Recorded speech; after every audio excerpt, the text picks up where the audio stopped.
গণতান্ত্রিক আন্দোলনে সবচেয়ে বড় অবদান যার, তিনি তার সারাটা জীবন গণতন্ত্রকে প্রতিষ্ঠার জন্য সংগ্রাম করেছেন, লড়াই করেছেন, কারাভোগ করেছেন, নির্যাতিত হয়েছেন এবং সব শেষে তিনি অসুস্থ হয়ে হাসপাতালে ছিলেন। আপনারা জানেন যে গত দুদিন ধরে তিনি আবার অসুস্থ হয়ে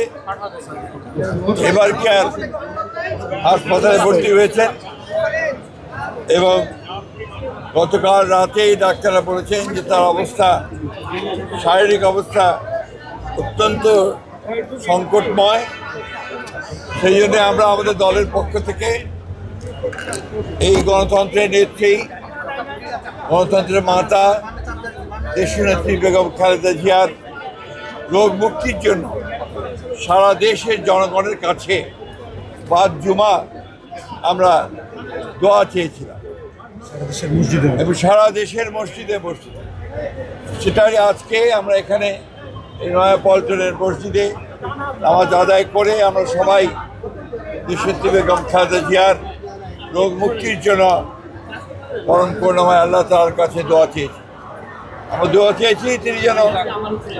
আল্লাহ যেন তাকে সম্পূর্ণ সুস্থ করে দেন, সুস্থ অবস্থায়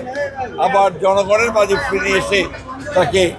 দেশের মানুষের কাজ করার সুযোগ করে দেন।